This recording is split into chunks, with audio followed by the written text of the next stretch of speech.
Bueno, pues vamos a empezar. Tenemos un invitado que ha estado aquí con nosotros, pero es la primera vez que va a ofrecer una charla. Él es Serac García. El nombre Serac no es muy normal en muchos sitios, sin embargo tiene un origen canario, aborigen canario de Tenerife. Así que ese es el nombre, porque tú naciste en Tenerife. En Tenerife, en el Puerto de la Cruz, sí, señor. Exactamente.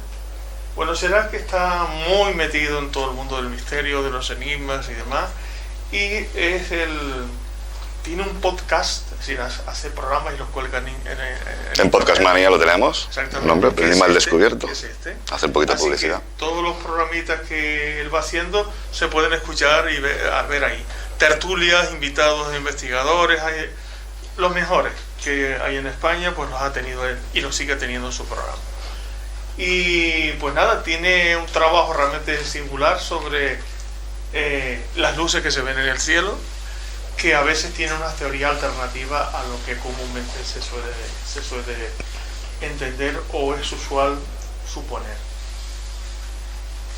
Su teoría, que no es única, no es de él, pero él la asume en parte, que es posible que lo que veamos, algunas cosas que vamos en el cielo, por lo menos algunas, exacto, no son exactamente objetos, no son máquinas, sino pueden ser seres vivos, ¿vale? Una biología distinta que de alguna manera se manifiesta de esa forma. Hay una película de hace muy pocos años que se llama Nope, por ejemplo, además círculo cielo. Concéntrico también. Nope. Sí. La que propone la idea que son, lo que pasa es que allí se pasan un poco, sí, poco menos, que son carnívoros celestes, ¿no?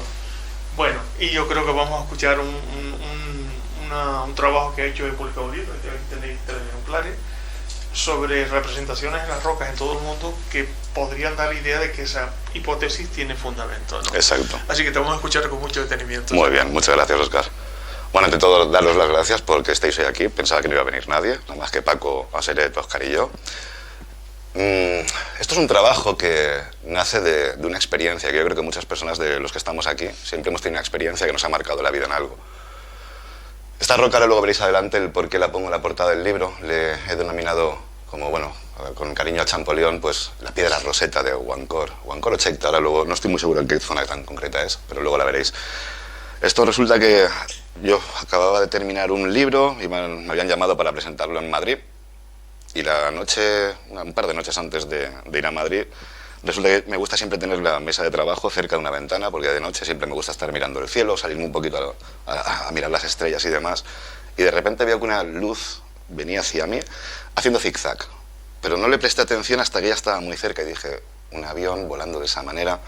Y me asomé al balcón, 11 de la noche, 8 de junio, imaginad el calor que hacía en la zona de Jaén, donde yo estaba viviendo en aquella época.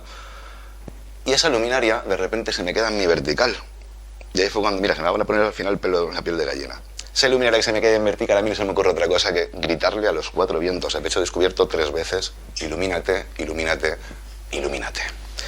De repente esa luminaria aumenta de intensidad lumínica, pero una exageración de pasar de ser un puntito a ocupar gran parte de mi cúpula celeste, disminuye de intensidad, pasa por mi vertical, la pierdo por el edificio. Y ahí fue cuando reaccioné y dije, el móvil, voy a coger el móvil por si acaso lo veo, que pasa muchas veces, ¿no? ¿Por qué no has cogido el móvil? ¿Por qué no lo has grabado? Chico, me he quedado tan expectante que lo que menos se me ha ocurrido es meter la mano en el bolsillo para coger un teléfono. Entro, cojo el teléfono, lo pongo a grabar y la iluminaria vuelve otra vez en dirección contraria. Si venía de sur hacia norte, de norte a sur. Se me vuelve a quedar en mi vertical. Intento grabarla con el móvil, no se veía en el móvil y se me escucha decir que le den por saco al móvil, prefiero disfrutar de este espectáculo. Y vuelvo a gritarle otra vez a esa luminaria 3 veces con el brazo así para arriba, desesperado. Ilumínate, ilumínate, ilumínate. Aquello vuelve una intensidad lumínica tremenda, disminuye y cogió dirección suroeste. ¿Qué posibilidades pueden haber en esta vida que tú le grites al cielo a una luminaria y te conteste, ¿no? Y dije, bueno, si estábamos en ese momento, en esa pandemia, porque no tiene otro nombre, todos encerrados, no había tráfico aéreo, no había ningún tráfico de vehículos por la calle y la naturaleza vuelve a su ser. Y me di cuenta también de que, por ejemplo, una tarde vi una ardilla corriendo por la acera. Y dices, estoy dentro de un pueblo, no hay coches, llevamos una semanita sin coches. La naturaleza, lo sabéis bien, ¿no? Las selvas están pobladas, pero debajo tienes una cantidad de ruinas lo que nos encontramos en Mesoamérica, por ejemplo. Pasas un Lidl y te das cuenta que donde hay un montón de árboles, un montón de arbustos, debajo hay construcciones. Bueno, dicho esto, yo me quedé con si la naturaleza vuelve a su ser, vamos a dejarlo eso a un lado, pero si yo he sido testigo de todo esto, que creo que es la pregunta que muchas veces nos hemos hecho, si nosotros hemos sido testigos en nuestra actualidad, nuestros ancestros también lo tuvieron que ser testigos y representarlo de alguna manera. En aquella época no teníamos internet, no teníamos cámaras de vídeo, pero teníamos piedras, teníamos pinturas rupestres, grabados, teníamos un montón de señales y de marcas que nos hacen pensar que esa gente, lo que le llamaba la atención, lo representaba. Bueno, vamos a para allá. Esto es lo que más o menos yo llegué a ver. Un círculo concéntrico con un agujero en medio. Esto es muy típico en el fenómeno ovni. Siempre vemos el platillo volante con esta forma. Es un círculo con el agujero en medio, que es donde lanza la luz para las abducciones, ¿no? Y me llamó la atención porque en un periódico, no recuerdo qué periódico era, vi una noticia que decía que alrededor de todo el mundo se estaban empezando a ver luces en el cielo. Y dices, wow, qué curioso, ¿por qué hay tanta luz en el cielo ahora mismo? ¿Por qué no hay tanto tráfico aéreo? ¿No estás molestando a los animales? ¿Qué será eso? Y empecé a buscar por todo el planeta estas pinturas rupestres, estos petroglifos, estos geoglifos grabados, tan interesantes como podréis ver de todo, ¿no? Lo que sería una especie de humanoide, no sé, humanos, tal. Pero empecé a ver círculos concéntricos y dije, vamos a hacer una cosa, Serach. Haz un recorrido por todo el planeta buscando pinturas rupestres, petroglifos, geoglifos, todo lo que tenga que ver con círculos. Fue un trabajo muy, muy interesante, me tiré un par de meses prácticamente, absorbido 24 horas al día, buscando esto. Aquí tenéis, perdón, que le doy un golpe. Tenéis la cultura chachapoyas, esto es en Perú. Y es impresionante la cantidad de grabados donde una vez más nos encontramos, no espirales, que esto también es muy interesante. El tema de la espiral, y luego veréis por qué me desmarco de, por ejemplo, algún tipo de grabados. La espiral, lo que va dando vueltas, de hecho aquí en el museo, cuando pasó lo del volcán, unos niños empezaron a poner unos dibujos y me llamó la atención porque un sol estaba dibujado haciendo espirales. Luego veréis también, cuando algo reluce, cuando algo brilla, siempre tendemos a ponerle como los palitos, como que está resplandeciendo. Ahora veréis por qué digo esto. Bueno, vamos para allá con esto. Esto es Sachicha, en Colombia. Fijaos qué curioso, seguimos con los círculos concéntricos, pero ojo, aquí nos encontramos unos círculos que parece que le han querido dar, es mi interpretación, luego que cada uno saque sus conclusiones, me da la sensación de que unos no brillaban y otros sí.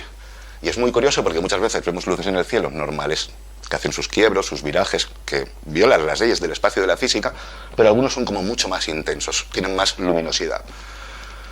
Nos encontramos en la isla de la Juventud en Cuba. Fijaos, ya saltamos un poquito y nos vamos a una isla, esto es un islote donde para acceder tienes que ir en una barquita y demás, es muy complicado, no tienes fácil acceso y si no conoces el sitio ni siquiera sabes que existe. Fijaos que aquí ya metemos un elemento nuevo, una cruz concéntrica. Luego vais a ver por qué me llama tanto la atención. Fijaos, Isla de la Juventud en Cuba, pero también nos encontramos algo mucho más... no tiene esa perfección, ¿no? Por ejemplo, como nos encontramos aquí, mucho más delimitado, mucho más perfecto, y aquí siempre está esa teoría de lo que me encuentro y lo que imito. Lo que ya estaba, que es lo perfecto, y lo que luego intento imitar, que no me sale tan bien. Fijaos que cambia por completo, aquí tienes una cruz un poco fea y esa, pues bueno, ni te cuento. Nada, no tiene nada que ver, por ejemplo, con esta perfección, con... no sé, es muy diferente, ¿no? Pero vámonos para Arizona. Esto es muy interesante, porque fijaos que ya pasamos de pinturas a tallar la roca. Esto tiene un trabajo de 1000 pares de narices, porque para hacer esto no se lo haces en 5 minutos con un rotulador. Tienes que estar marcando la roca, tienes... Pero fijaos que los indios Hopi... ¿Perdón? Es una espiral, sí, pero por eso quiero que veáis la diferencia de donde yo quiero marcar. Las espirales también están por todo el planeta. Es muy interesante, pero a mí, por ejemplo, la espiral no me llama la atención y no le encuentro a lo mejor esa relación por donde yo quiero tirar esta investigación. Insisto, para mí el abanico de la ufología puede ser tan amplio, tan variable, puede ser tantísimas cosas, pero me ha gustado más esta otra parte que yo le voy a dar el enfoque. Fijaos qué pinturas más interesantes. Podemos ver lo que parece una especie de círculo con un agujero al medio. Aquí tiene como una especie de cuñita, también aquí, círculo al medio y tal, y una sensación que me da a mí que va hacia arriba. Está como dejando la estela de que va subiendo algo, pero fijaos qué curiosa esta pintura. Perdón. Aquí hay como un humano, tiene un humano dentro. ¿Cómo podríamos interpretar esto? Bueno, esto es un ajolajó. Entonces, ¿qué hacemos aquí también? Seguimos con Arizona. Aquí le he puesto, esto sin una abducción, porque fijaos qué curioso. Círculo concéntrico que lanza un pseudópodo, no sé, un apéndice, un algo, y lo tiene cogido de la mano a ese de ahí, pero fijaos en este está boca abajo. A mí esto me llama mucho la atención porque aquí yo puedo interpretar que cuando tú levantas a alguien de una pierna lo que quedas de cabeza boca abajo. ¿Estaríamos hablando de que estos círculos tenían una interacción con el humano hasta el punto de hablar de abducciones? A mí me llama mucho la atención porque hay pinturas muy curiosas. Fijaos que ahora aquí vais a entender el por qué yo le hago la relación con lo que es la biología. La imagen que tenéis a la izquierda del todo, fijaos que es círculo concéntrico, agujero en medio con una pequeña cuña. Esto que tenéis aquí a la izquierda, tenía un vídeo y se me ha olvidado ponerlo. Lo tengo en... cago en chise la mar. Da igual. Esto que tenéis ahí a la izquierda, la interpretación que nos da NASA, porque esto se ve desde el espacio, esto es la misión STS-75 de NASA, el famoso incidente Teaser. De repente cae una manguera y bajo el espectro ultravioleta, que esto es muy interesante, a simple vista esto no se ve, bajo el espectro ultravioleta podemos encontrarnos una cantidad de estas formas cruzándose para arriba, para abajo, unas más grandes, otras menos grandes, algunas como titilando, dando la sensación de que brillan. Y eso estaba en el espacio. Nos dice NASA que esos son bloques de hielo. Bueno, yo he visto bloques de hielo y os puedo asegurar que nunca he visto un bloque de hielo de esa forma y menos que brille. Y ojo, lo que es lo más interesante, invisible al ojo humano, no visible al ojo humano. Por eso utilizan la tecnología de filtros ultravioleta para poder ver ese tipo de cosas. Yo os recomiendo siempre que estamos acostumbrados a mirar el cielo y esperamos ver algo.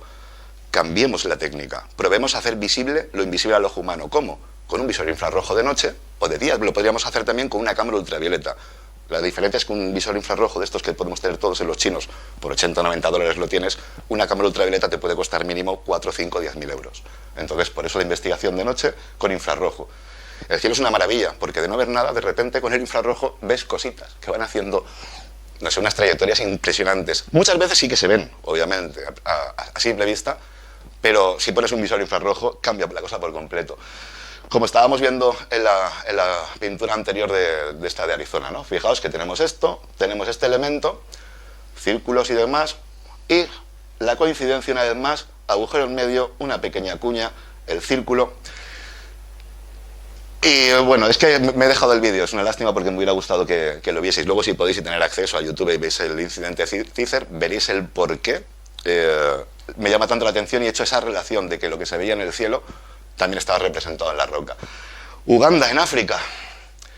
Qué coincidencia y qué casualidad que nos encontramos también el tema de los círculos concéntricos. Veréis que más adelante están mucho más elaborados, tienen mucho más diseño, no sé, los chinos, por ejemplo, son muy curiosos y ahora veréis también la pintura. Y veréis también que aparte de estas nos encontramos en Uganda lo que os decía. Aquí la interpretación que le puedo dar no tengo ninguna. ¿Perdón? Pues si lo quieres buscar, incidente Teaser. Lo que pasa es que ahora no puedo buscarlo. Pues ahora después lo ponemos, por favor. Sí, porque estaría muy interesante para que entendierais el por qué le estoy dando este enfoque. Fijaos qué maravilla, esto es una auténtica obra de arte. Aquí no sé el autor, qué es lo que quiso representar, pero estaba claro que la base es la misma, son círculos concéntricos, con algo alrededor. Unas cadenas, un brillo, un destello, puede ser cualquier cosa. A Seret no te puedo decir lo que es, pero sí que le doy la interpretación de que una vez más, por todo el planeta, ya nos hemos metido en África, nos encontramos también ese tipo de pinturas. Nos vamos a Huashan, esto es en China. Lo curioso es que muchos de estos petroglifos están a una altura de 600 metros en un barranco, donde el río pasa, 600 metros de diferencia. Y tú dices, vamos a ver, ¿te has descolgado con una cuerda para poder grabar esto? ¿Te has subido trepando? ¿O es que el nivel del agua estaba mucho más por arriba y hablamos de que estas pinturas tienen mucho más tiempo del que nos han contado? Es muy interesante porque normalmente estuve en contacto con diferentes estudiosos en la materia y siempre estamos en una fecha muy concreta, 4.500 años. Todo tiene entre 4.500 y 6.500 años. Y casi todas las enfocan en ese tiempo, ¿no? No sabría deciros muy bien, pero es muy curioso porque ya en China nos encontramos este tipo de petroglifos. Fijaos qué maravilla. Aquí ya la cosa cambia. Aquí el artista se ve que estaba inspirado y dijo, bueno, pues era Leonardo da Vinci chino.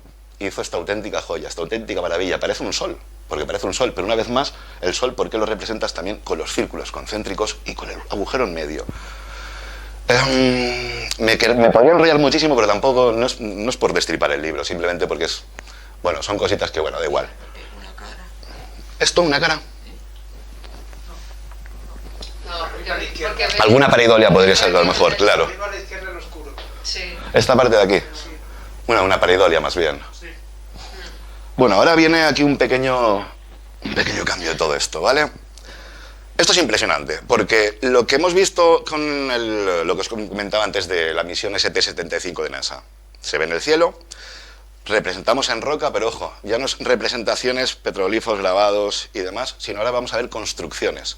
Fijaos qué curioso que viene a ser lo mismo, es un círculo, tiene una pequeña cúpula, algunos tienen un agujero en medio y la entrada en forma de cuña. Lo curioso de todo esto, que a mí me empezó un poquito aquí ya a decir, tanta casualidad, ¿de verdad nos encontramos algo fabricado, prehistórico, y encima la entrada es en forma de cuña? Esto es el dolmen de Soto en Huelva, pero ojo, fijaos el dolmen de Lora cómo es. Fijaos la forma que tiene. Fijaos que lo que hemos visto antes, ahora de la comparación, círculo, agujero y entrada en forma de cuña. Y aquí dices, bueno, vamos a ver. Si eso está en el espacio, y nos dicen que es un bloque de hielo, y tiene la misma forma de todo esto, y hablamos de que muchas de esas luminarias descienden y se posan sobre la superficie terrestre, qué curioso que la cantidad de dólmenes están en líneas telúricas, líneas Kármán, líneas Ley, hay un montón de energía y es en estos lugares donde nos encontramos ese tipo de construcciones. Y curiosamente también, muchas de estas luminarias son observadas en estos lugares donde la Tierra emana mucha energía. Pues no te sabría decir, pero por lo menos tiene 25 o 30 metros de diámetro, pero perfectamente. Es bastante grande y muchos de ellos pasan desapercibidos porque prácticamente están tapados por la cantidad de tierra y de matorrales. De hecho, por ejemplo, en Inglaterra y demás tienes un montón de ese tipo de construcciones. Creo que en Burgos también habían varias, pero tú pasas por ahí y no las ves. Tú ves montículos, tienes que verlo desde arriba. Perdón. Stonehenge. Yo sé que va a sonar la locura lo que estoy diciendo, luego cada uno saque sus propias conclusiones. Pero fijaos que seguimos hablando de lo mismo, son construcciones circulares, con un agujero en medio y con una entrada siempre. Aquí te pueden contar y te pueden decir que si son relojes astronómicos, que si esto era por el tema de las cosechas, era por lo que quisiera ser. Lo curioso es que ahí encuentro, y por lo menos he encontrado, una relación con pinturas rupestres, con cosas que se ven en el cielo y con este tipo de construcciones. Fijaos que no, es lo mismo, prácticamente estamos hablando todo el rato de lo mismo. Círculo concéntrico, una oquedad en la parte central y siempre una apertura o una entrada. Y es lo mismo que se estaba viendo en el cielo. En Menorca, Estarayos de Menorca, por ejemplo. Aquí también nos podemos encontrar ese mismo tipo de construcciones, estas posiblemente mucho más antiguas de lo que nos están diciendo, porque van asociadas también que si la cultura minoica, todo lo que había en el Mediterráneo hace miles de años, y hablamos de auténticos pedruscos. Yo estuve allí cuando era un niño, y tú ves esos monolitos tan tremendos que dices, ¿por qué tanto esfuerzo? ¿Por qué implicar tanta energía? Y sobre todo sin lo que denominamos hoy en día tecnología, ni prácticamente nada. Esto era a base de fuerza bruta. Y hacían estas auténticas maravillas. Pero fijaos una vez más que la forma que tiene es un círculo concéntrico con un agujero en medio y con una entrada. Yo quise también, dije, bueno, pues si esto lo estamos viendo de la parte de la prehistoria, vamos a hacer un pequeño salto hasta la actualidad, a ver qué es lo que nos podíamos encontrar. Y nos vamos, pues, Edad Media, por ejemplo, y aquí nos encontramos este bautismo de Cristo de Helder. Hablamos de siglo XVIII. Fijaos qué maravilla también. Del cielo, ¿qué es lo que se ve? Es un círculo que tiene un agujero al medio y lanza una luz, iluminando a Jesús. Interpretaciones que se le pueda dar a esto, 50.000. Obviamente esto parece un platillo volante. Ahora, pensar que es un platillo volante, yo lo dejo ahí, pero aquí fijaos que hablamos ya que en pleno siglo XVIII nos encontramos este tipo de pinturas que son muy interesantes, porque hay muchas. Este es un anónimo de Rumanía, creo que este era de 1400, no me acuerdo ahora mismo la fecha. Una vez más nos encontramos también algo, en este caso, con esas líneas así un poquito más definidas, pero viene a ser un círculo. Esto es muy curioso porque con el tema del fenómeno ovni siempre lo que estamos viendo, ver una nave cuadrada es muy raro, siempre lo que vemos es un platillo. Es la sensación que tenemos por ver una luz que nos da la sensación de que es circular, pero una vez más nuestros ancestros, esto era creo que es siglo XIV, mediados del siglo XIV, también lo estaban representando. Esto también es una maravilla. La Madonna de San Giovanni. Bueno, fijaos que esto no se puede interpretar de ninguna otra manera, nada más que literalmente lo que estamos observando. Aquí en grande lo tenéis. Es un señor y un perro. Lo que pasa es que por la calidad ahora mismo a lo mejor no se define bien. Pero está mirando y tapándose. Cuando miramos al sol, ¿qué es el gesto que hacemos? Porque me molesta. Hacemos el efecto visera, ¿no? Había algo ahí arriba que el autor, en este caso era Girlandiño, quiso representar de tal manera y dejar constancia de que ahí arriba había algo que emitía luz a plena luz del día, era brillante. Y este señor con su perro, el perro, si podéis ver esta pintura en un ordenador con más definición, el perro está mirando para arriba y al señor le molesta. Ahí arriba había algo que emitía luz. Y estamos hablando que esto es el pleno siglo XV también. Coincidencias. ¿De verdad esto puede ser una coincidencia? ¿De verdad podemos ver esto en el espacio? Hay diferentes misiones, sobre todo las STS, que utilizan el filtro ultravioleta. Es esto lo que estamos viendo, pero tienes cientos, por no decir miles. Estás viendo el objetito que se le cae, es una manguera. Y alrededor de la manguera, haciendo un pequeño zoom, se va viendo cantidad de lucecitas como esta, este tipo de objeto, de lo que sea, cruzándose. Luego ahora pondremos el vídeo, Óscar, porque es muy, muy interesante. Yo tengo el vídeo también. ¿Lo tienes? Lo que pasa es que no tengo una carcasa y no lo puedo. Luego si se puede buscar, lo ponemos. Yo aquí me quedé sin palabras. Aquí dices, bueno, vamos a ver, pueden haber casualidades, pueden haber coincidencias, pueden haber muchas cosas en la vida, pero esto para mí es imposible que sea una coincidencia. Porque podríamos hacer construcciones de todo tipo. Hemos visto pirámides alrededor de toda la historia. Hemos visto construcciones impresionantes, megalíticas, completamente pedruscos de todas las formas. Göbekli Tepe, por ejemplo, esas formas de T, que es como lo que nos encontramos en las tablas de Menorca. Pero aquí dices, ¿coincidencia? ¿De verdad esto puede ser una coincidencia? Bueno, esto es muy interesante. Esto es en Perú. De repente, contacto con una persona y le digo, mira, tú que eres de Perú, podrías coger un día, acercarte, porque esto no está prácticamente documentado. Solamente había una imagen, una fotografía en internet. Esto ya hablamos de hace 3-4 años y le dije si podía acercarse. Y este hombre, con una yuca, porque allí, claro, para no hacer calco ni nada y no destrozar, que con una yuca también puedes llegar a erosionar, pero bueno, para recalcarme el dibujo, fijaos, una cruz concéntrica. Aquí no se, prácticamente no se ve, está más en grande, pero bueno, aquí la tenéis marcada. Fijaos el tamaño de la piedra. El tamaño de la piedra es tremendo, es grandísimo. Para que veáis la comparación con la persona que estaba ahí, con Javier Cosavalente. Una vez más, volvemos a ver el círculo concéntrico, pero ojo, brillando. Muy común, tiene una característica muy completa. Y en el centro, ese agujerito, o esta representación, una vez más, está un pelín más elaborado. Aquí, pues bueno, pues le quisieron dar unos golpecitos y hacerlo como más granulado y demás. Pero siempre es lo mismo, con algún toque, lo endulzas un poquito, pues como en China o como en Uganda, que le dan esos toques de colorines, o le dan esa otra un pelín más de forma más definida. Pero aquí, sin embargo, volvemos a ver lo mismo. Fijaos que esto es muy, muy interesante. Porque nos volvemos a encontrar también la espiral. Yo quería que también vierais un poco, aunque la tenga aparte, y no me interesa el tema de la espiral, pero la espiral también está por todo el planeta. Fijaos que de noche, si os fijáis, si tenéis paciencia, los que os gusta observar a la noche, vais viendo cómo se va moviendo y se va desplazando en forma de círculo. Entonces yo puedo interpretar que en esa época, donde no teníamos televisión, donde no había luz, porque desde la revolución industrial el cielo ha cambiado por completo, y ahora con el Bartolo este de Elon Musk llenándolos todo de satélites, prácticamente no se ve ninguna estrella ni se ve nada, pero hace 6.500 años, el cine tendría que ser ir de noche a ver el cielo, porque tendría que ser un espectáculo. Pues estoy seguro que se podría caminar de noche simplemente con la luz de las estrellas. Y aquí me llamó mucho la atención porque Isla de la Juventud en Cuba, que sí, por aquí, por allá, otra cruz concéntrica. ¿Esto es de verdad? ¿Pueden haber tantas coincidencias? ¿Qué nos querían representar? ¿Y si había algo en el cielo en una forma de cruz, y es una cruz por el cual algunas religiones la han cogido como suya? Bueno, esto es... Yo quiero que os quedéis con este detalle porque... Mira, aquí sí me ponen los pelos de punta. Esto es increíble. Ese pedrusco que tenéis ahí, bueno, podéis observar diferentes grabados, muy interesantes todos, pero yo me quedé con lo que tenemos aquí. Círculo concéntrico, cruz concéntrica, y si os fijáis bien es... Tienes un puntero. Perdón, es verdad. Ahí, vale. Si os fijáis es una cruz donde en cada vértice tiene un círculo. Cruz concéntrica, círculo concéntrico, una cruz, en cada vértice un círculo. Esto fue nuevo, esto para mí fue nuevo. Y dije, esto no lo he visto en ningún grabado, porque es verdad no lo he encontrado, sí me tenía que poner a investigar un poquito más en serio, pero de repente hubo una tarde que dije, Serats, tío, ¿dónde has visto esto? Y empecé a darle vuelta, de verdad se me ponen los pelos de punta porque es que esto es impresionante. Y de repente, yo me acuerdo del fenómeno celeste de Nuremberg 1561 y el fenómeno celeste de Basilea 1566, donde al amanecer diferentes luces de colores chocan entre ellas, lo que se le llama la batalla galáctica o la batalla espacial de Nuremberg, chocan entre ellas, caían al suelo y con el paso del día se evaporaban, dejando olor a putrefacto. Algo que huele a putrefacto es un material biológico en descomposición. Y esto no lo cuento yo, esto se cuenta en unas crónicas en pleno siglo XVI. ¡Wow! Impresionante. Fijaos qué curioso, ¿qué es lo que se ve en el cielo? Círculos, cruces, y esto es... Y una cruz con un círculo en cada vértice. Idénticamente lo que se graba en la tierra, en la roca. Con esto, la conclusión, por lo menos para mí, es que no me cabe la menor duda que desde tiempos ancestrales hemos sido testigos de diferentes cosas en el cielo, llámalo luminarias, llámalo platillos volantes, llámalo como lo quieras llamar, pero que a pesar de que ahora se ha ido negando y se ha ido criticando y siempre el por decir que has visto un ovni, que has visto algo en el cielo, ¿no?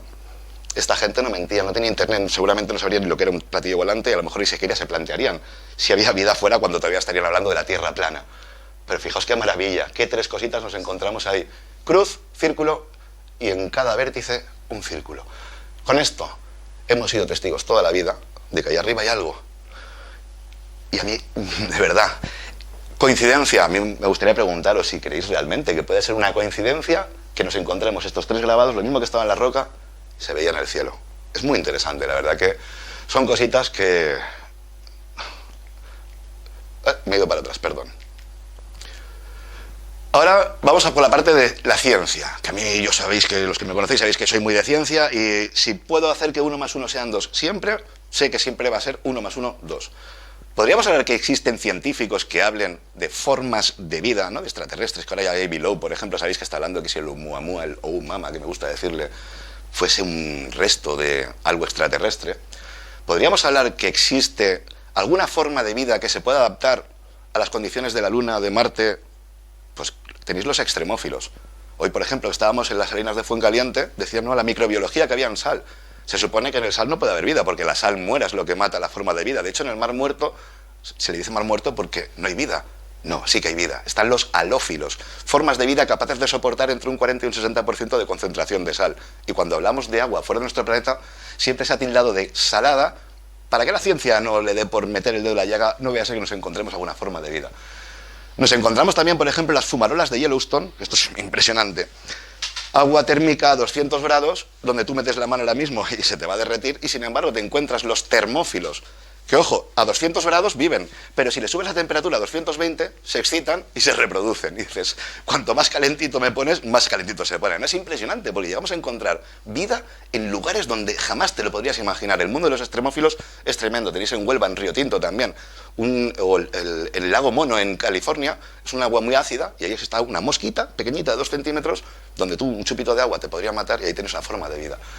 Ahora, ¿habrían científicos que apostaran porque lo que nos encontrásemos por ahí como forma de vida, en vez de ser un ser antropomorfo, insisto, dentro del amplio abanico y de todas las posibilidades, yo me voy a quedar ahora por la parte de la biología. Luego insisto que cada uno saque sus conclusiones. ¿Habría algún científico, me puse a investigar, doctora Maggie Adeline Pocock de la Agencia Espacial Europea? Esta señora habla que si existiera algún tipo de forma de vida ahí arriba, ahí fuera, sería lo más parecido a un hidrozoo, a una medusa, algo gelatinoso, transparente, y en muchas de sus ocasiones bioluminiscente. Vale, algo transparente, a lo mejor de día lo tienes por encima, no lo ves, pero si es luminoso lo voy a ver de noche. Y me empezó a cuadrar la cosa, porque ahora de repente nos encontré... Este señor, lo que pasa es que le gusta mucho el dinero y para hablar con él tienes que pagar, entonces dije, no voy a entrevistarte y no voy a poder tener una relación contigo, pero el doctor Joseph Brown, este es un neurocientífico de California, apuesta porque lo que decíamos antes de la misión de STS-75 de NASA fuesen células. Y aquí hablaríamos de esa teoría, que también es interesante, pero que no voy a meter mucho el dedo en la llaga, de que, ¿y si somos los seres humanos, nuestro planeta, el conjunto de una forma de vida mucho más grande, como por ejemplo nosotros? Somos un saco de bacterias, somos un saco de virus, somos un saco de muchas formas de vida, nos encontramos vida por cualquier lado. De hecho, es más, hemos tenido que inventar en nuestro planeta un producto para quitarnos literalmente la vida de las manos, como son los desinfectantes o el jabón, por ejemplo. Pudiera ser una teoría muy interesante y muy curiosa, pero este señor también hace relación con que lo que estábamos viendo en el cielo posiblemente fuesen formas de vida. Y esto es muy interesante porque ya hablamos de ciencia. La ciencia se mete por medio, y ojo, ciencia como es NASA, Agencia Espacial Europea, Maggie Adeline Pocock de la Agencia Espacial Europea apuesta por formas de vida, y tenéis la recreación artística de una especie como de medusas, algo muy... pero no antropomorfo. Que lo habrá, posiblemente. Pero aquí en este caso es muy interesante, porque fijaos que aquí encontramos diferentes misiones de NASA. Todo esto es de NASA, esto lo podéis encontrar, esto es una información muy accesible. Diferentes misiones donde, ¿qué es lo que nos estamos encontrando en el cielo? Y que nos dicen que encima es el colmo, que son bloques de hielo. Bloques de hielo que se ven bajo el espectro infrarrojo, bajo el espectro ultravioleta, y fijaos qué formas tan curiosas tienen. Círculo, concéntrico, agujero en medio.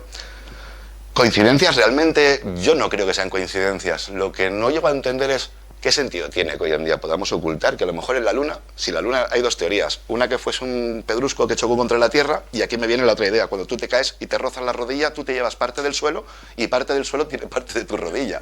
Entonces, ¿por qué no pensar que si viene algo y arrastra, choca con la Tierra y coge un poco de ese material, algún tipo de biología se haya adaptado a la Luna? O incluso también la otra teoría, que es que la propia Tierra se separa en dos, en ese trocito pequeñito, también lo tendríamos. ¿Por qué no pensar que pueden haber otro tipo de vida fuera de nuestro planeta? Porque lo que estamos viendo es seres extremófilos de diferentes tamaños, con unas capacidades increíbles. Bueno, esto de Nuremberg quiero ser muy insistente con esto. porque la coincidencia no puede ser tal. Yo aquí no veo una coincidencia. Veo la interpretación de que alguien vio algo, le llamó tanto la atención, porque insisto una vez más, el tema de representar en la roca ese tipo de grabados tenía que ser algo que le llamara mucho la atención. Y cuando te das cuenta que en el cielo, hace, fijaos, ¿no?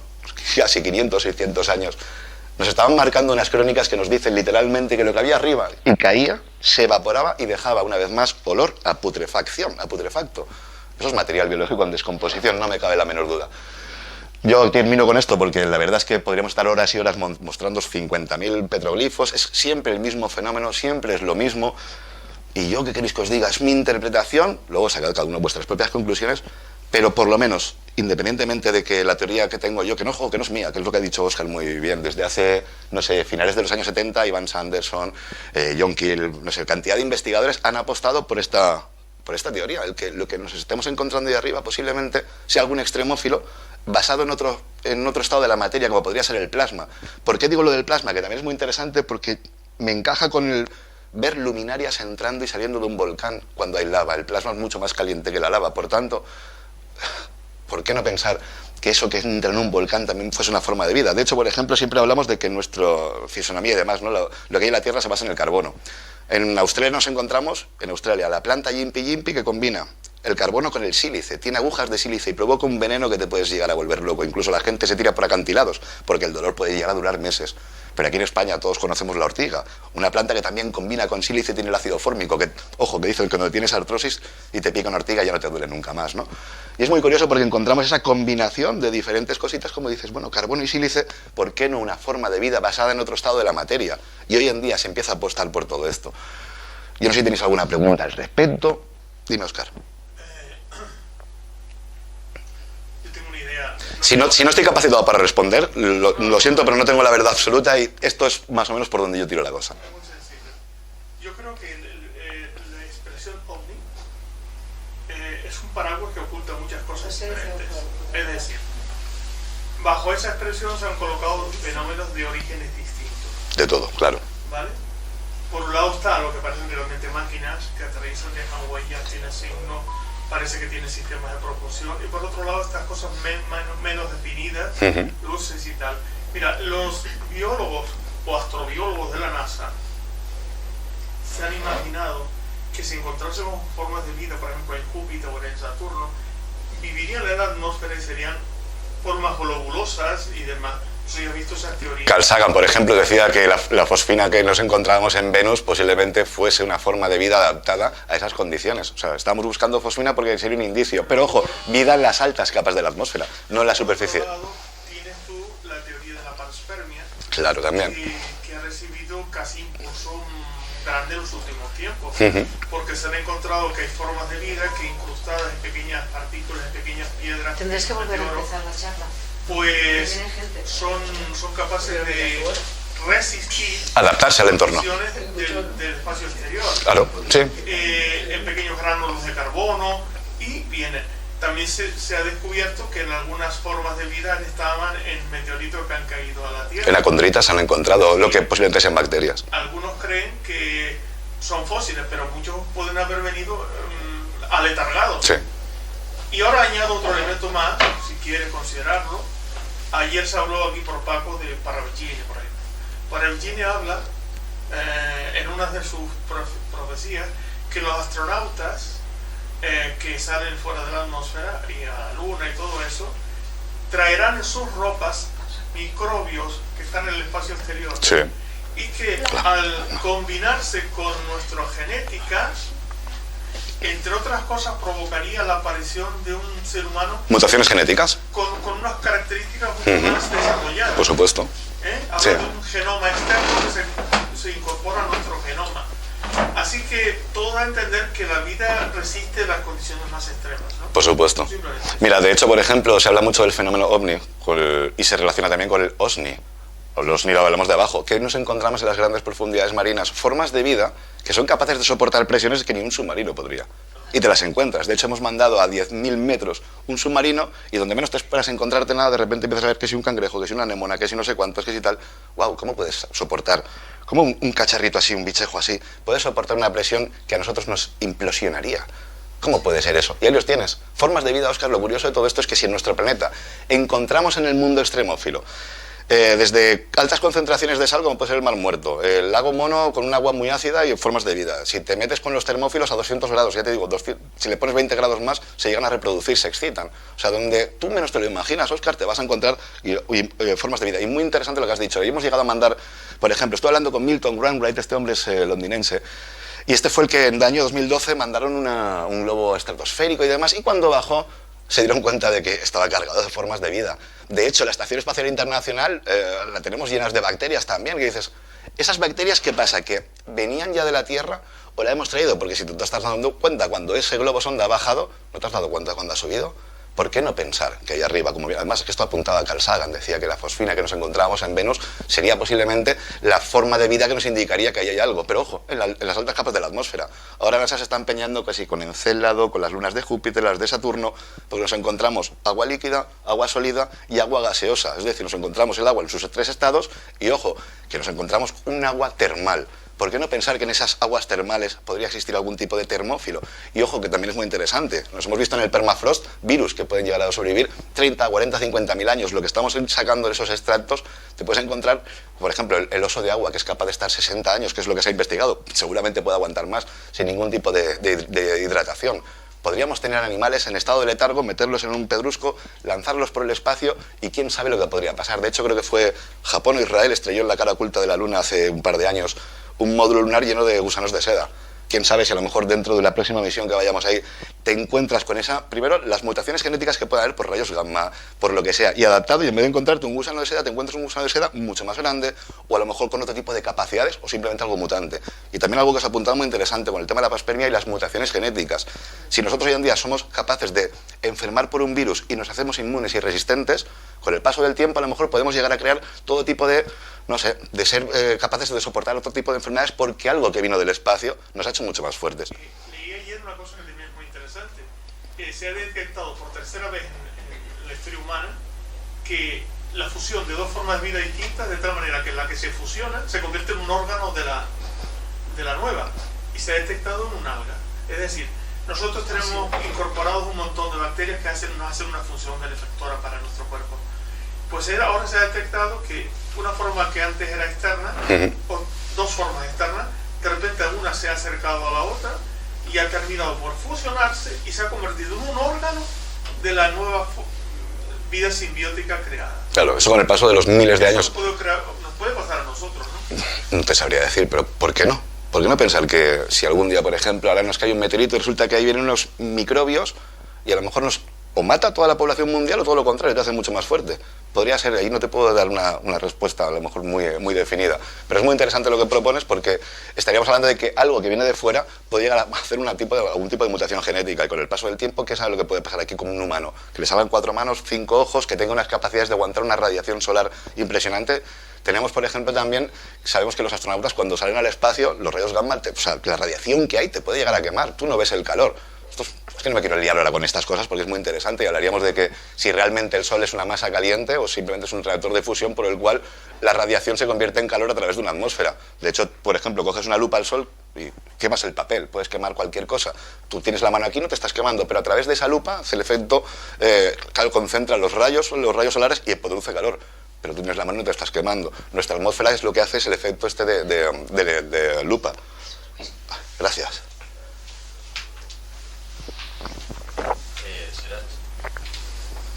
Hablamos de biología que puede ser interpretada como ovnis. Claro. Esa biología tiene que tener una procedencia, tiene que tener un desarrollo y tiene que morir y tiene que tener una biología, desarrollar una biología, excretar, etcétera. O no tiene por qué, hay seres autótrofos y hay animales que, por ejemplo, ni siquiera necesitan alimentarse. Pero en biología necesita Sí. Hablamos de formas de vida que se alimentan de energía. Sí, entonces, primero, el tamaño. Hablamos de virus, bacterias, pero esto... Es macro, no es micro. Al que te has referido tú son bastante grandes, Y luego la propulsión, bueno, en este caso no sería propulsión, sino... Desplazamiento. De moverse, de desplazarse. Mediante pulsos. Que utilizarían cosa que se le han grabado. Desaparecen y aparecen a voluntad. ¿Cómo explicaría todo eso Vale. siendo algo vivo? Es decir, procedencia, donde se desarrollan, donde habitan, Si mueren, por se ejemplo... multiplican. Vale, si mueren, ¿dónde están? Porque se supone que si es algo sólido, o si es algo sólido o es gelatinoso, da igual. Se habla mucho, por ejemplo, de la lluvia roja de Kerala, o la que tuvimos en Zamora, que la de Zamora no se suele decir. La explicación que te dan es que de Arizona hay un lago que tiene unas algas, unas microalgas, te cruza medio planeta y llega a caer en la India, en Kerala. Que esto bajo el microscopio han visto que parecían células, ¿no? ¿Dónde están esos restos si realmente es una forma de vida? Lo veíamos en el fenómeno celeste de Nuremberg. Eso cae y con el paso del día, en cuestión de 12 horas, se puede llegar a evaporar. Entonces, ¿cuántas veces no hemos visto una lluvia de gelatina? ¿Sería algo, una vida que se desarrolla en la atmósfera a 3.000 kilómetros de distancia de la superficie, o vendría de otros planetas, o de dónde podría venir? Lo vemos en las grandes profundidades marinas, lo vemos en las altas capas de la atmósfera y lo vemos también muchas veces orbitando alrededor de la Luna. Lo curioso es que hasta hace muy poquito se pensaba que la Luna era nuestro satélite, que estaba ahí lejos, pero la Luna está dentro de nuestra propia atmósfera. Esto es increíble, la atmósfera llega a 345.000 kilómetros aproximadamente. Entonces, pensar que es una forma de vida única exclusivamente de nuestro planeta y no pueden salir al exterior, es muy curioso porque las misiones de NASA están en el espacio exterior y se están viendo. ¿Pudiera ser que solamente vivan en el entorno del planetario? Bueno, yo estoy muy convencido que cuando lleguemos a Encélado, cuando lleguemos a estos lugares donde existen estas fumarolas, vamos a encontrar termófilos y van a estar en la superficie. Pero también puede haber formas de vida, como comentaba Carl Sagan, en las altas capas de la atmósfera. La alimentación de energía, por eso lo vemos posarse en ciertos lugares donde la Tierra emana energía. Es como cargar un teléfono mediante, ni siquiera con un cable, lo pones en una base y automáticamente se carga. La alimentación, ¿en qué se basan con la alimentación? En esa energía. No excretan nada, no tienen por qué excretar nada, porque esa alimentación no implica el tener que excretar. ¿Qué me falta? Entonces no vienen de ningún sitio, Yo- están aquí en el exterior de la atmósfera. Yo, de momento lo que yo he investigado ahora, lo que estoy viendo es en este planeta. Pero ojo, altas capas de la atmósfera, superficie terrestre y grandes profundidades marinas. Y el tema de que aparezcan y desaparezcan a voluntad. Energía. Si se alimentan de energía, ¿cuántas veces nos ha pasado a nosotros que nos juntamos con alguien, uy, sientes un rechazo que flipas? Y sin embargo hay otra gente que la ves y te lo comes a besos. Pues esas formas de vida, bajo mi entender, te captan, saben, por ejemplo... Un camaleón sería, ¿no? Algo así. Más que camuflajes, yo estoy ahí, pero tú ahora mismo, por ejemplo, aquí tienes, seguro que hay algún... Si levantas debajo de un libro o algo, a lo mejor te encuentras un bichejo. Y eso está ahí, tú no sabes ni siquiera ni qué está. Ahora, lo llamas o le das de comer o dejas que te un trozo de pan y a lo mejor dentro de un rato lo tienes lleno de hormigas. Eso no quiere decir que las hormigas no existan y no estén, necesitan ese alimento. Me parece muy interesante el planteamiento y la hipótesis. Para mí es nueva, la primera vez que la escucho. Por lo tanto, gracias por... Gracias a vosotros. No, faltaría más. Yo quería hacer un pequeño comentario.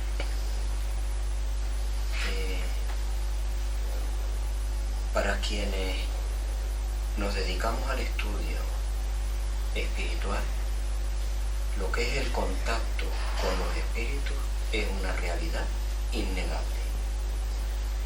Y los espíritus a veces se pueden ver como una luz. Hay videntes que ven a los espíritus solamente en lo que es su parte energética. Pero un espíritu se puede manifestar aquí e instantáneamente puede estar en Tijarafe, en Santa Cruz de la Palma, en diferentes Una bilocación. diferentes lugares. Puede dirigirse, entonces tener una trayectoria en línea recta, en ángulo recto, parábola, de todo tipo.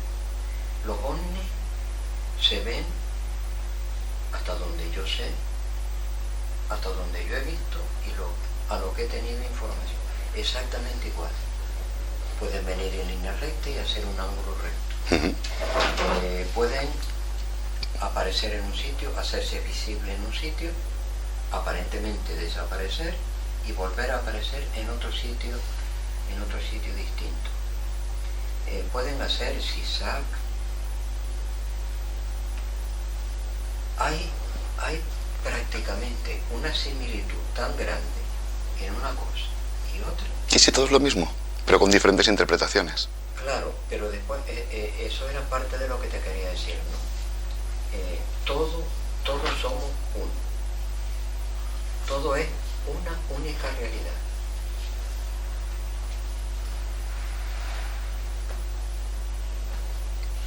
No, es que es muy interesante. ¿Cómo vuela una mosca? Fíjate qué curioso. Por ejemplo, si ahora hablásemos de que nosotros, con la fuerza de la gravedad dentro de un vehículo, si intentásemos hacer ese tipo de quiebros, iríamos de lado a lado, estaríamos apachurrados. Un platillo volante, que vengan unos señores haciendo esos quiebros. Sin embargo, si hablásemos de una forma de vida, ¿cómo vuela una mosca? Es capaz de hacer unos ángulos rectos increíbles y no se marea. Y no acaba mareada. Pero yo, la conclusión, el razonamiento que yo había hecho al respecto es, como es arriba, es abajo. Aquí abajo hay, digamos, una energía condensada que llamamos materia y una energía fluidificada que llamamos, pues, energía o parte espiritual, si quieres, referida al ser humano. Entonces yo digo, si como es arriba es abajo y como es abajo es arriba, pues aquí nosotros podemos hacer eso, en el mundo espiritual podemos hacer eso. Cuando digo aquí me refiero, si hay pluralidad de mundos habitados, entonces quiere decir que si yo puedo ir a la Luna y se deja ver que los seres humanos de la Tierra, el nivel evolutivo no es muy grande, ¿qué no podrán hacer seres como nosotros, inteligentes? No me voy a parar en la forma. Seres inteligentes, ¿qué no podrán hacer? Pues como nosotros vamos a la Luna, pueden venir aquí. Entonces, unas manifestaciones son seres espirituales, porque ellos mismos dicen, ratifican que lo pueden hacer, Sí. y seres de otros sitios también. Porque lo que parece poco lógico es que el universo, que tiene millones y millones y millones de soles, Seamos los de únicos. estrellas, ¿Y vamos a ser los únicos, que Mauro? vamos a ser los únicos nosotros del No me lo creo. No me creo que seamos los únicos. Pero ojo, esto es muy interesante, Mauro. Mira, te voy a hacer una contra... Eso lo completaría con otra parte, y es cuando nosotros estudiamos biología, estudiamos lo que se llama recombinación genética. Se puede, un trozo de ADN se puede romper y se puede unir a otro. Sé que pueden haber, dentro de lo que es nuestra propia estructura, cambios realmente Sí. maravillosos. Y si unimos a que la naturaleza está siempre trabajando para que nosotros evolucionemos, yo que me imagino ahí todo un mundo de belleza, de armonía, que está generando vida por todas partes. Somos la única forma de vida que se está cargando todo nuestro entorno. Que siempre se dice, nos estamos cargando el planeta. No, te estás cargando tu entorno y nosotros desapareceremos, pero el planeta va a continuar y va a evolucionar y va a seguir avanzando. Nos estamos cargando el planeta si nosotros, por ejemplo, vivimos en un mundo que es mental, igual estamos haciendo cosas que son necesarias para que haya, digamos, un nuevo salto de conciencia. Que igual todo eso está dentro de un orden magnífico, y que tiene todo un sentido. Mira, Mauro, parafraseando a Judith Foster en Contact, si estuviéramos solos, ¿cuánto espacio desaprovechado? Pero la pregunta es muy interesante porque, fíjate qué curioso, ¿estamos solos en el universo? Imagínate que realmente estamos en el universo. Somos los dioses de las futuras civilizaciones que pueden haber por ahí, porque encontrarán un planeta, encontrarán un sitio donde habrían culturas, civilizaciones, restos arqueológicos. Seríamos esos dioses. Fíjate qué interesante, ¿eh? ¿Y si fuese el contrario? Que existiera realmente vida ahí fuera. ¿Es tan probable que exista algún tipo de forma de vida? ¿Cómo se llama? STS-75. STS. STS-75. Lo que vais a ver es una auténtica locura. Y aquí fue cuando a mí me empezaba a romperme los paradigmas que yo tenía con todo esto, cuando empiezas a ver que diferentes cosas por todo el planeta... Exactamente. Vale, ahora no sé, pues creo que son 12 minutos de vídeo, yo por lo menos, bueno, estos son 17, habría que ir viendo... Sí, échalo más o menos, yo creo que por aquí. Y ahora veréis porque esto es una maravilla.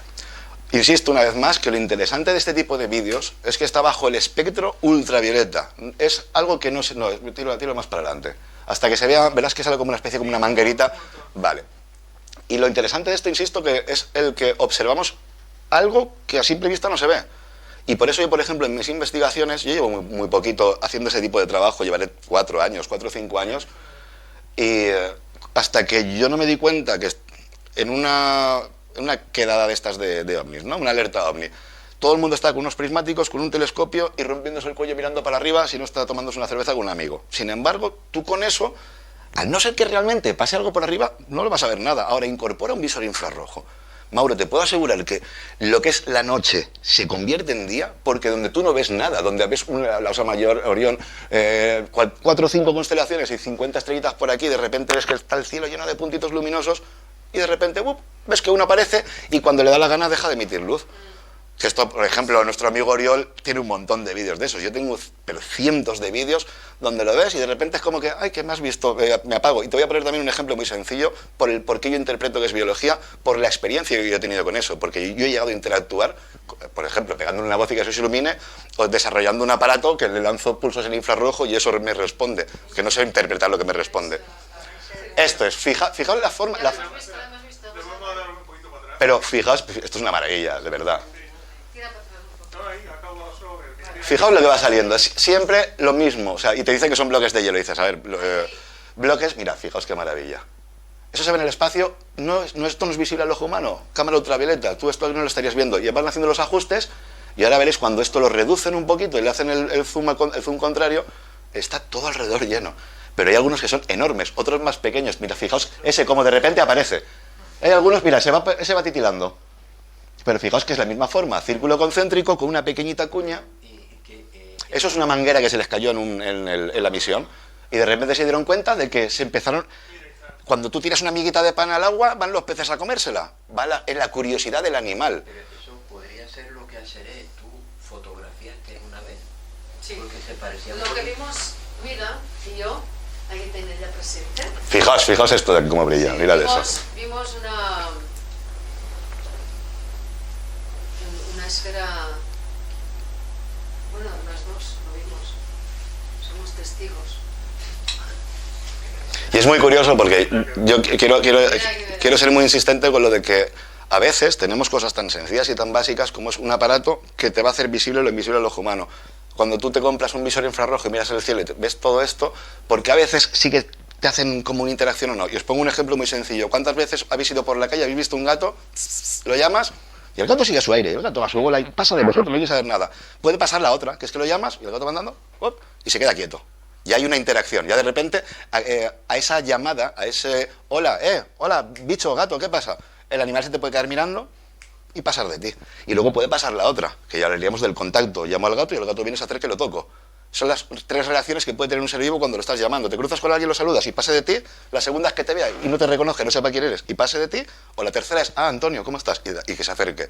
Entonces veo esa correlación, ¿no? Digamos, de interacción entre dos biologías, que no se conocen de nada y que no son de la misma especie.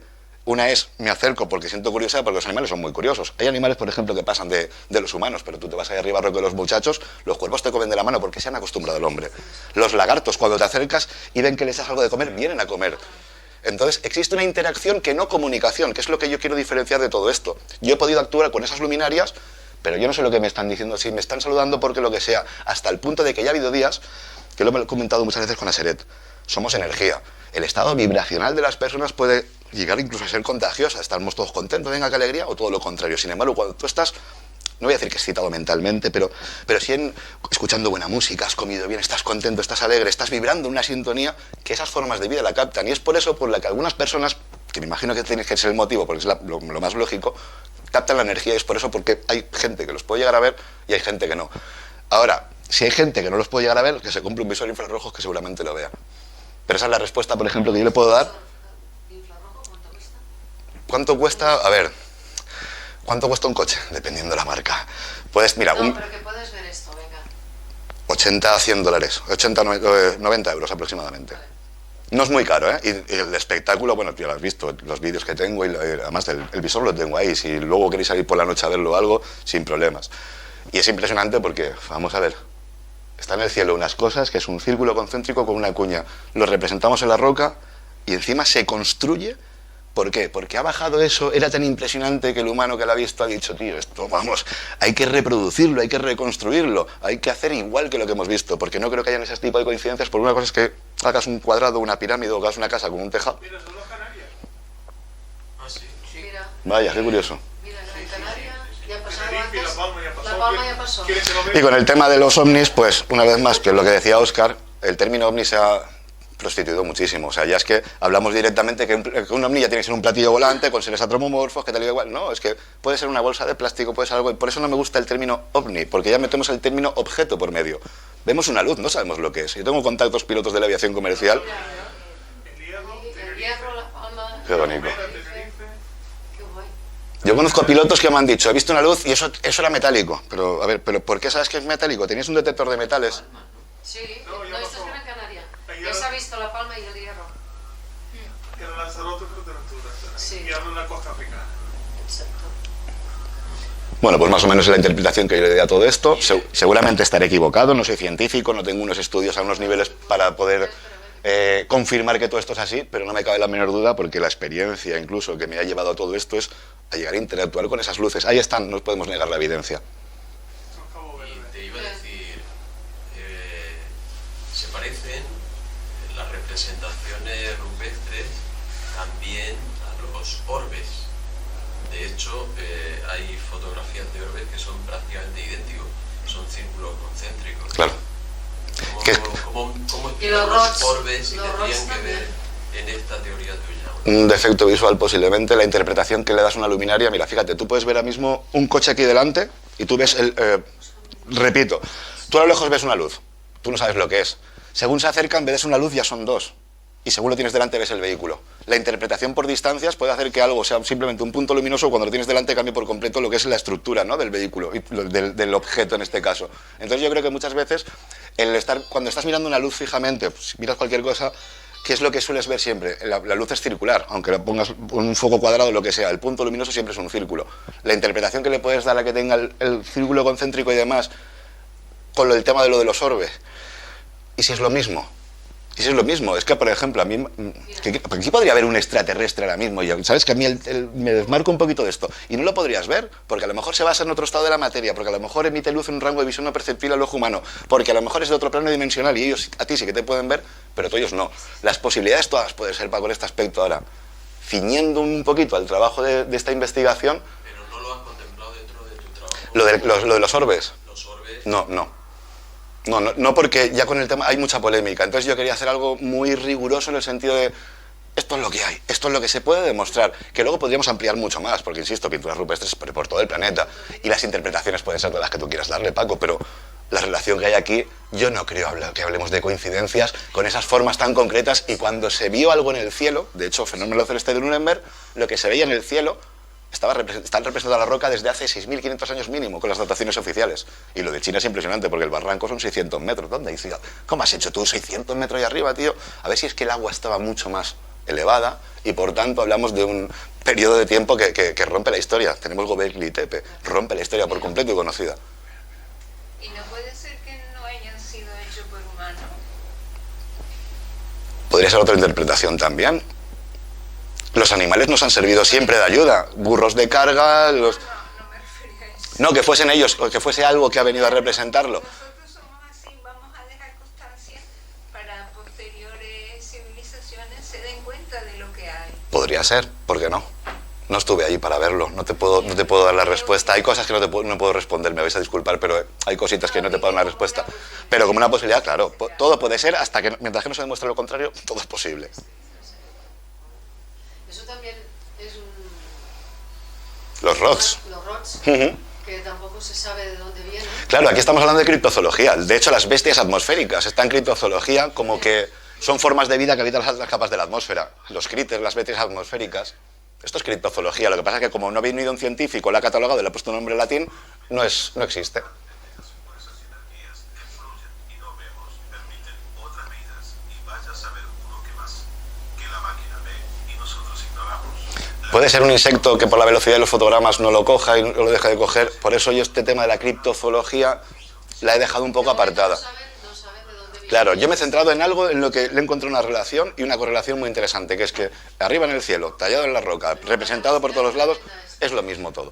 Ahora, con el tema de los rods, yo ahí no lo he estudiado lo suficiente. De todas formas, lo suyo, tu propuesta también... Mía no, Paco, no es mía. Bueno, lo que propones también entraría en la definición de criptozoos. Claro, las bestias atmosféricas y los critters, que hablan de esto desde hace 40 o 50 años.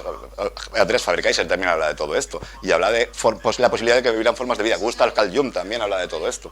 Es que es muy interesante, porque es que esto, dentro de que no es nada novedoso, el problema está en ¿por qué no se le ha dado una investigación? Porque hablamos de ciencia, es algo que se puede demostrar que existe. Tú puedes comprarte visores y aparatos por el cual vas a ver cosas que no son visibles al ojo humano, y eso no quiere decir que no estén ahí. De hecho, estamos rodeados ahora mismo de ondas, y no quiere decir que no existan. Todos tenemos un móvil y se conecta por wifi, y no quiere decir que la onda que tú no ves no exista. Las ondas microondas están siempre por ahí. No, Rox, no, estábamos diciendo, a lo mejor son drones de... Bueno, hemos terminado, Oscar, y así puedes por cerrar el micro y apagar la cámara. Venga. Sí, perfecto, pues gracias. No.